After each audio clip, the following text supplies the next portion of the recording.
নমস্কার বন্ধুরা। নারায়ণ পুজোর সিন্নি মাখার জন্য প্রথমেই কলা, বাতাসা খুব ভালো করে চটকে নিতে হবে। বাতাসা অথবা এর মধ্যে আখের গুঁড়ো দেওয়া যেতে পারে, এটাও দেবো। সঙ্গে লাগবে আটা, পরিমাণ মতন সুজি, আর লাগবে কাঁচা দুধ। খুব ভালো করে কলা মাখা সহ এগুলোকে একসঙ্গে ভালো করে মিশিয়ে নিতে হবে এবং পরিমাণ মতো অবশ্যই কাঁচা দুধ দিতে হবে। আমি এখানে কিছুটা পরিমাণ আখের গুঁড়ো ব্যবহার করলাম, যাতে করে জিনিসটা স্বাস্থ্যকর তো বটেই হবে, আর বেশ কিছুটা সুজিও কিন্তু এখানে আরও পরিমাণে অ্যাড করলাম।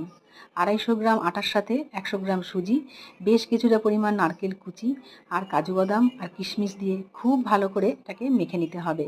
তারপরেই কিন্তু তৈরি হয়ে যাবে মজাদার এবং ঠাকুরের এক অসাধারণ ভোগ যাকে বলা হয়।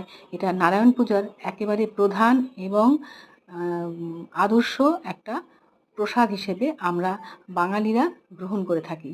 আমাদের হিন্দু ধর্মের এটা কিন্তু একেবারে আদর্শ একটা প্রসাদ।